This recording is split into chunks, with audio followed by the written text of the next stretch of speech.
Now that we know what true devotion to the Blessed Virgin consists of, we are in a position to discern, in light of the principles seen in the last few classes, who is not a true devotee. We will take as a point of support the small typology of the so-called false devotions established by Saint Louis Marie Grignion de Montfort in his precious treatise. There are, in fact, 7 classes of false devotees that we can find. Let's take a quick look at the characteristics of each of them. First, the critical devotees. These are those who, deep down, have no faith, and this in terms of two extremes, either because they don't believe in anything or because they believe in everything, even what they shouldn't. In the first case, the critical devotee looks with excessive distrust at whatever concerns apparitions, miracles, clear signs of God's actions in our lives, etc.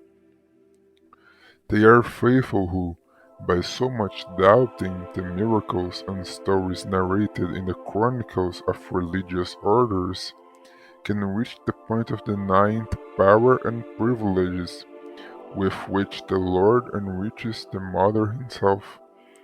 They turn up their noses as if they knew more than the Church at the mysteries of the Immaculate Conception, the Assumption into heaven, the universal mediation, etc., judging that all this either diminishes the Son or exalts, beyond all fair measure, the Mother.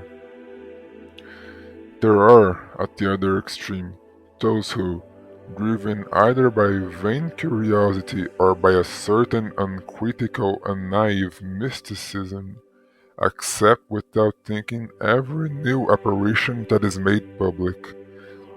These, to excessive credulity, do a great disservice to the true faith and to what the Church thinks and believes about Mary. Second, the scrupulous devotees. We have spoken of this type of devotee on another occasion. We mentioned that even Pope St. John Paul II, a man of undeniable Marian spirituality, suffered during his youth this fear or remorse that induces the scrupulous to stop honoring the Virgin, for fear of lowering Christ. However, just as the moon does not take away the glory of the sun, without whose light it would not even shine in the sky, so devotion to Our Lady in no way diminishes Jesus. On the contrary, to kneel at Mary's feet is to recognize and venerate what is in her of her God, from whom she receives all her beauty, all her privileges, all the accumulation of graces and virtues that make her the most luminous of all stars in the sky of the Church. This is why it can be said with certainty that every honor bestowed on Mary is ultimately addressed to Jesus, and is to him, source of all good and all grace, which he magnifies and glorifies. Third, the outer devotees. The outer devotee, as the name implies, is one who is attached to the visible signs and external practice of devotion, scapulars, medals, chains, mechanical recitation of endless prayer formulas, etc. This is what he reduces devotion to Our Lady, without even taking care to nourish the internal devotion, which springs from the heart and, because it is true, it leads to truly loving the Blessed Virgin. The outward devotee resembles, to some extent, a poorly catechized pagan. He does, yes, profess the Christian creed, but his spiritual life, if he has any, is reduced to observing externally a series of rites whose meaning he or she doesn't understand or considers something magical. These people, says the Lord, come to me only with words and honor me only with their lips, while their hearts are far from me. Fourth, the presumptuous devotees. The conceit of this class of devotees is the natural consequence of the long-bred superficiality of the other devotees.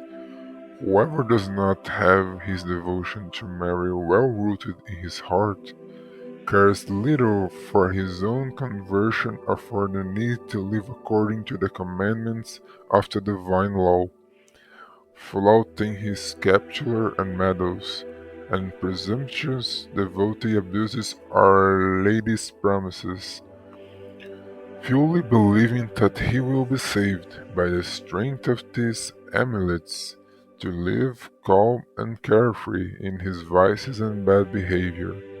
They think that God will forgive them, that they will not die without confession, and they will not be condemned because they recite the rosary, fast on Saturdays. They consecrate themselves to the Blessed Virgin, etc., and thus not only do they injure the Queen of Heaven, as they incur the righteous wrath of the King of the universe. Fifth, the fickle devotees. They are those who, faced with the slightest difficulty, dryness, lack of taste, tiredness, little time, etc., completely abandon devotion. Now, one of the most common reasons for this inconstancy and lack of perseverance is the pretense of wanting to do more than one is capable of. The inconstant devotee is often one who, without having yet progressed in the Christian life, either fills himself with external practices for which a whole day would be too little, or presumes to give himself up to great and heroic sacrifices, fasts, vigils, processions, pilgrimages, mortifications of all kinds, etc., when in fact it would be enough for him to do so little to please the sweet and understandable heart of our blessed Mother. Sixth, the hypocritical devotees. The hypocritical devotee, who perhaps abounds more in our times than in the time of Saint Louis Maria, is the one who covers his worldly spirit, not to mention his sins and vices, with veils, chains, rosaries, gestures, and adamants of apparent pity. The hypocritical devotee wants, under the mantle of the Virgin, to appear in the eyes of the world what, deep down, he knows does not correspond to the reality of his heart. It is often due to this hypocrisy that so many people turn away from the Church or start to look with fear at devotion to Our Lady. Seventh, interesting devotees. The self-interested, finally, are those false devotees who only resort to the help of the Virgin Mary to ask for some temporal benefit, or who invoke her with a magical spirit, as if this or that prayer, this or that sacrifice, like a bargain, had by themselves the power to force the will of Our Lady to grant us the things we desire. These, while satisfied with themselves, like oblivious to Mary, and only turn their gaze to her when need knocks at their door. Let us therefore exercise from our lives any of those attitudes that are so harmful and not acceptable before Our Lady. May our devotion to the All Pure Mother of God, more than grateful for our unstable sensitivity or a way to carry out our will, be it interior, tender, holy, constant, and disinterested.